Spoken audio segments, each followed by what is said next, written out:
Hello बच्चों, कैसे हो? बढ़िया? आप बढ़िया तो मैं भी बढ़िया। तो चलिए आज की क्लास को स्टार्ट करते हैं। और कल क्या पढ़े थे? कल हम लोग पढ़े थे पीपीएम के बारे में और नॉर्मलता के बारे में।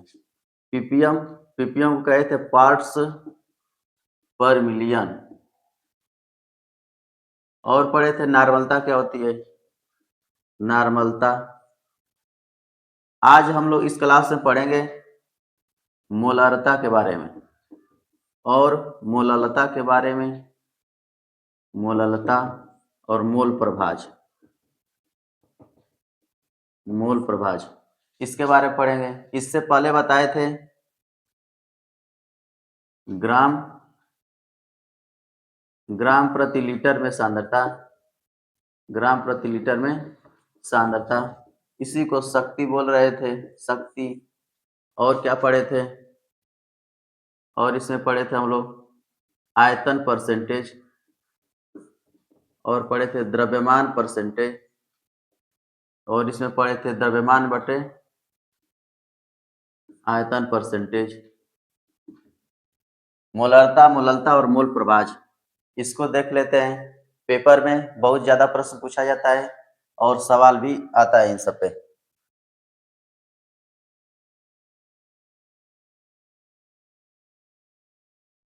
सबसे पहले देखते हैं मोलारता क्या होती है। मोलारता, इसको अंग्रेजी में बोलेंगे मोलारिटी, और कैपिटल एम से इसको प्रदर्शित करते हैं। तो ध्यान दें, अगर कोई बिलियन 1 लीटर है, यह बिलियन 1 लीटर, इसका आयतन 1 लीटर है। 1 लीटर बिलियन में कितना मोल विलेय का घुला हुआ है? विलेय का मोल, यानी मोलों की संख्या को 1 लीटर आयतन में कितना मोल विलेय का घुला हुआ है, इसे मोलारता बोलते हैं। मोलारता, इसको कैपिटल एम से प्रदर्शित करते हैं। ऐसे ही अगला है मोलालता। उसमें ऐसे बताएंगे 1 केजी विलायक, 1 केजी विलायक में उपस्थित विलेय के मोलों की संख्या को मोललता कहते हैं और इसको स्मॉल एम से प्रदर्शित करते हैं। दोनों का परिभाषा बिल्कुल एक जैसा है। जब कहेंगे मोलारता बताइए, तो 1 लीटर आयतन में उपस्थित विलेय के मोलों की संख्या को मोलारता कहते हैं, और 1 केजी विलायक में उपस्थित विलेय के मोलों की संख्या को मोललता कहते हैं। यानी मिलता जुलता। इसमें इसको बड़े यम से दिखाते हैं, इसको छोटे यम से दिखाते हैं। यहाँ पे दिखाई दे रहा है मोलरता, र आ रहा है, य र ल, पहले र आता है, उसके बाद से ल आता है। सबसे पहले लिख दिए हैं र। र मतलब इसको बड़े वाले यम से, इसको छोटे वाले यम से लिख दिए, प्रदर्शित कर दिए। तो 1 लीटर बिलियन की जब बात करेंगे तो मोलारता बोला जाएगा, और जब विलायक की बात करेंगे 1 केजी विलायक, तो मोललता हो जाएगा। दोनों का परिभाषा बिल्कुल एक जैसा है और इस पे सवाल भी पूछा जाता है, इसलिए इसको ध्यान में रखेंगे। परिभाषा लिखते हैं, किसी विलयन के 1 लीटर आयतन में उपस्थित विलेय के मोलों की संख्या को मोलों की संख्या को मोलारता कहते हैं। अगर लिखना चाहे मोलारता बराबर, तो विलेय का मोल ऊपर लिखेंगे, विलेय के मोल बटे विलयन का आयतन। विलयन का आयतन, विलयन का आयतन लीटर में होना चाहिए। विलेय के मोल बटे विलयन का आयतन, तो मोलारता बराबर हो गया विलेय के मोल बटे विलयन का आयतन। जब भी हम मोल की बात करेंगे तो मोल को स्मॉल एम से ऐसे प्रदर्शित करते हैं। जब भी हम भार की बात करेंगे तो भार को डब्ल्यू से। जब भी आयतन की बात करेंगे, आयतन को वी से, वॉल्यूम, ठीक। और डब्ल्यू मतलब वेट और एन मतलब मोल। अगर इसमें और कुछ दिया है, मोल है, आयतन है और कुछ नहीं है, ठीक। अगर अणुभार की बात करते तो इसको यम से प्रदर्शित करते, ये है अणुभार। अणुभार को यम से प्रदर्शित कर सकते थे। तो यहाँ पे मोलों की संख्या दिया हुआ है, तो यहाँ पे मोल का मतलब एन लिख देते हैं। विलेय का मोल, बी मतलब विलेय और एन मतलब मोल। विलेय का मोल बटे, अब बिलियन का आयतन, बिलियन के आयतन कैसे लिख सकते हैं? बी, टी मतलब बिलियन, बी मतलब आयतन, आयतन होना चाहिए लीटर में, ऐसे लिखा जा सकता है। और एक बात समझेंगे, मोल बराबर होता है भार बटे अणुभार, मोल बराबर होता है भार बटे अणुभार। तो मोल के स्थान पे भार बटे अणुभार भी लिख सकते हैं। परिभाषा में इतना हो गया, यानी मोल बटे लीटर, ऊपर मोल नीचे लीटर लिखे हैं, आयतन लिखे हैं। तो कहेंगे मोलार्ता किसे कहते हैं? 1 लीटर आयतन में उपस्थित विलेय के मोलों की संख्या को मोलार्ता कहते हैं। इसको कैपिटल एम से प्रदर्शित करते हैं। अब यहाँ पे अगर चाहे तो मोल को चेंज कर सकते हैं, मोल बराबर हो जाएगा भार बटे अणुभार। तो मोल के स्थान पे लिख देते हैं भार बटे अणुभार, ऊपर भार और नीचे अणुभार। ऊपर लिखेंगे विलेय का भार बटे विलेय का अणुभार, विलेय का अणुभार और गुणे विलयन का आयतन, विलयन का आयतन लीटर में। यहाँ से मोलार्ता बराबर लिख सकते हैं विलेय का भार बटे विलेय का अणुभार और गुणे विलयन का आयतन लीटर में। अब इसको सांकेतिक यानी सांकेतिक रूप में कैसे लिखेंगे? विलेय का भार, बी मतलब विलेय, डब्ल्यू ने भार, विलेय का भार लिख दिए। अणुभार को एम से दिखाते हैं, विलेय का अणुभार और विलयन का आयतन। ये अणुभार कहीं कहीं छोटा वाला एम दिखाई दे सकता है, कहीं कहीं बड़ा भी लिख सकते हैं, बातें कही है। विलयन का आयतन, विलयन का आयतन लीटर में, ऐसे प्रदर्शित कर दिए। तो मोलार्ता बराबर हो गया विलेय का भार बटे विलेय का अणुभार गुणे विलयन का आयतन लीटर में। इतना याद रखेंगे।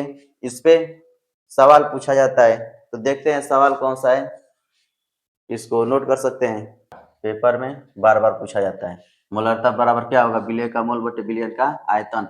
मोल बराबर होता है भार बटे अणुभार, यानी मोल के स्थान पर लिख सकते हैं भार बटे अणुभार, ऊपर भार और नीचे अणुभार, ऐसे लिख सकते हैं। सवाल लिख रहे हैं, सबसे पहला नंबर सवाल।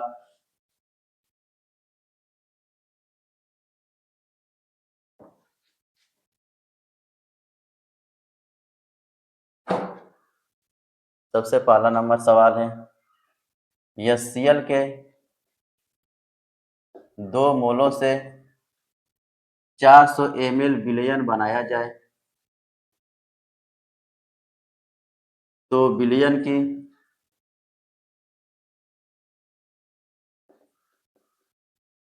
मोलार्ता ज्ञात कीजिए। मोलार्ता ज्ञात करना है। यहाँ पे दिया है HCl, HCl का 2 मोल दे दिया, यानी विलेय का मोल दे दिया है। तो अभी पीछे पड़े थे, मोलार्ता बराबर, मोलार्ता बराबर विलेय के मोल बटे विलयन का आयतन, विलयन का आयतन लीटर में। यहाँ पे मोल दे दिया है, इसी फार्मूले से लगा सकते हैं। जैसे यहाँ पे 2 मोल दिया हुआ है तो लिख लेते हैं विलेय का मोल, विलेय का मोल। इसको ऐसे प्रदर्शित कर सकते हैं, बी मतलब विलेय, एन मतलब मोल, हो जाएगा 2। और विलयन का आयतन दिया है, विलयन का आयतन, विलयन का आयतन कितना है? विलयन का आयतन दिया है 400 ml, और ml को जब लीटर में बदलना होगा, सूत्र में लीटर दिया है, तो इसको भाग दे देंगे 1000 से, तो ये लीटर में बदल गया। अब इस सूत्र पे सवाल को लगा सकते हैं। यहाँ पे मोलों की संख्या 2 है और इसका आयतन है 400 बटे 1000। 1000 को ऊपर लेके चले जाएंगे, बाहरी पदों का गुणा करके अंश में लिख देते हैं, हो जाएगा 2 गुणे 1000 बटे 400।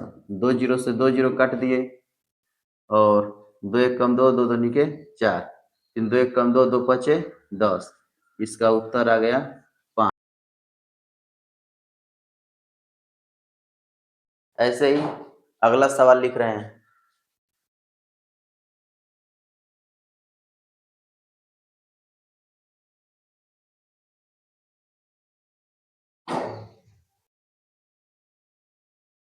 अगला सवाल है, 20 ग्राम NaOH लेकर 400 ml विलयन बनाया गया, तो विलयन की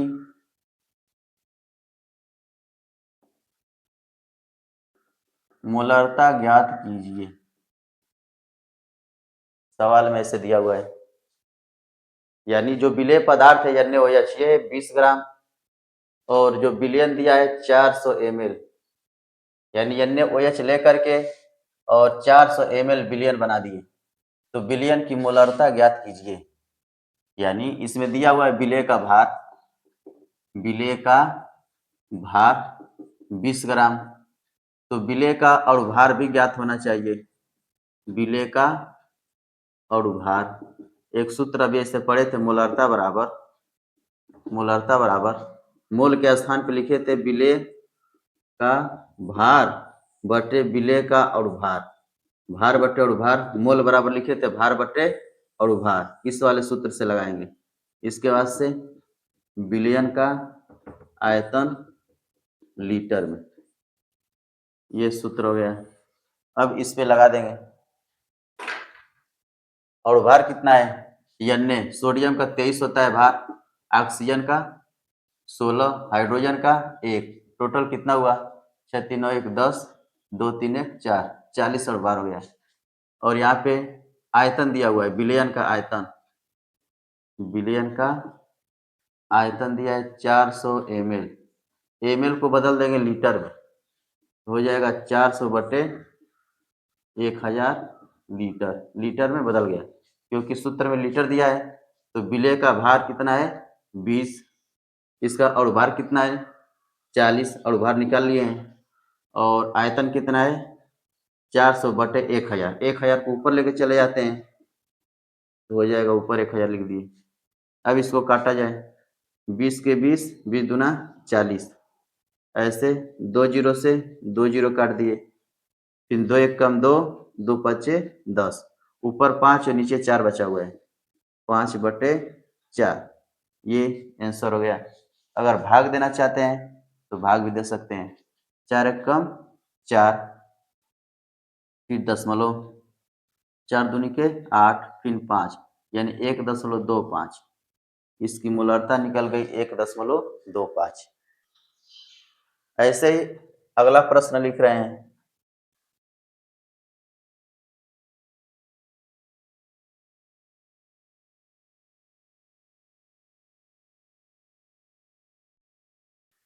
अगला प्रश्न है 0.2 m कैल्शियम कार्बोनेट CaCO3 का 500 ml विलयन बनाने में कितना CaCO3 चाहिए? यहाँ पे विलेय पदार्थ कितना दिया हुआ है, इसकी मोलरता दिया हुआ है 0.2, मोलरता कितना दिया है? 0.2 यम का उतना मोलरता है। और विलयन का आयतन दे दिया है 500 ml, और कितना CaCO3 चाहिए, कितना ग्राम चाहिए, इसका भार पूछा हुआ है। सूत्र क्या पढ़े हैं? मोलरता बराबर विलेय का भार बटे विलेय का अणुभार गुणे विलयन का आयतन लीटर में, विलयन का आयतन लीटर में। यहाँ पे दिया है मोलरता, यम का मान दे दिया है, मोलरता यानी यम बराबर दिया है 0.2, और विलयन का आयतन दे दिया है, विलयन का आयतन, विलयन का आयतन दिया है कितना? 500 ml, उसको लीटर में बदलेंगे, 1000 से भाग दे देंगे, लीटर में बदल गया। और कितना CaCO3 चाहिए, CaCO3 कितना चाहिए, यानी CaCO3 का भार पूछा हुआ है, विलेय का भार पूछा है। मोलरता का मान है 0.2 बराबर विलेय का भार पूछा हुआ कितना चाहिए, विलेय का भार, अणुभार निकाल लेंगे। CaCO3 का अणुभार क्या होगा? अणुभार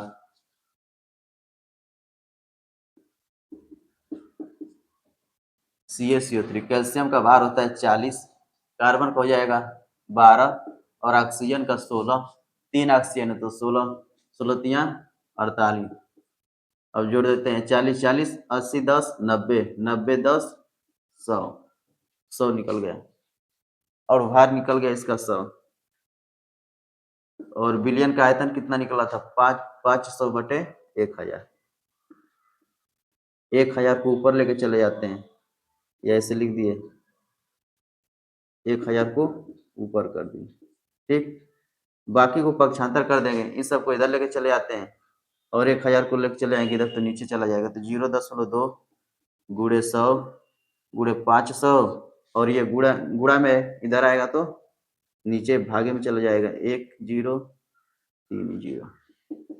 विलेय का भार, विलेय का भार ये निकालना था। 500 से काटेंगे 2 बार में 1000, 2 से इसको काटेंगे, या ऐसे 2 अंक पे दशमलव, 1 अंक पे दशमलव है तो दशमलव हटाएंगे तो नीचे 10 हो जाएगा। 2 से 2 काट दिए, फिर 1 जीरो से 1 जीरो काट दिए, बचा 10, यानी इसका भार बच गया 10 ग्राम। विलेय का भार, विलेय का भार निकल गया 10 ग्राम।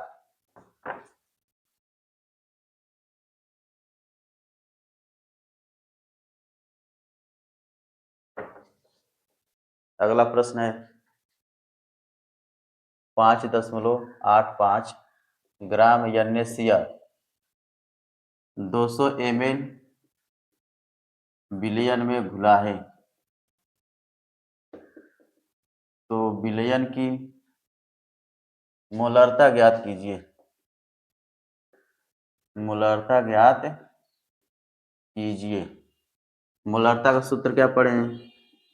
मोलरता बराबर विलेय का भार बटे विलेय का ही अणुभार गुणे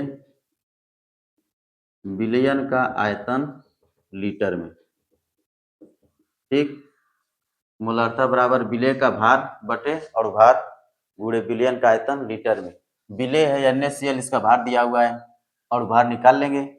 विलेय का भार दिया है, विलेय का भार है 5.85 ग्राम, और विलेय का अणुभार निकाल लेते हैं। विलेय का अणुभार, अणुभार कैसे निकालेंगे? सोडियम का भार होता है 23 और क्लोरीन का होता है 35.5, इसको जोड़ेंगे आ जाएगा कितना? 58.5, इसका अणुभार निकल गया। फिर दिया है विलयन का आयतन, विलयन का आयतन दिया है 200 ml।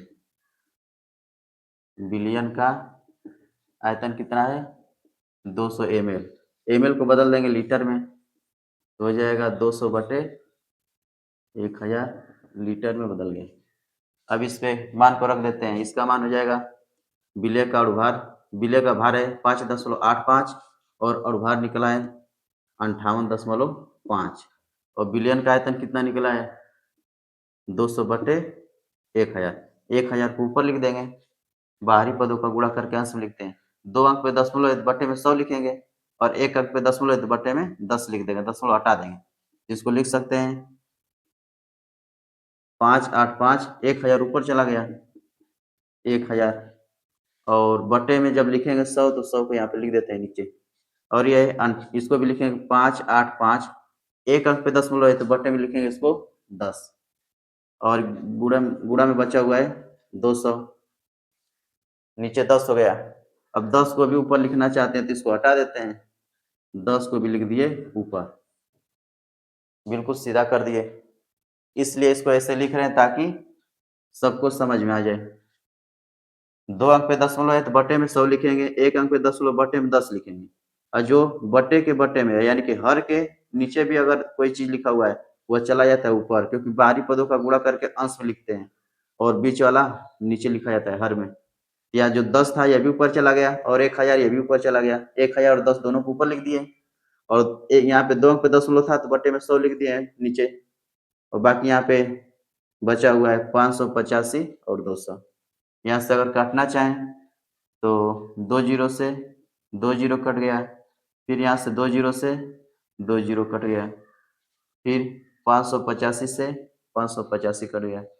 यहाँ पे ऊपर कुछ नहीं बचा है, ऊपर बचा 1 और नीचे है 2। 1 बटे 2 को लिख सकते हैं 0.5।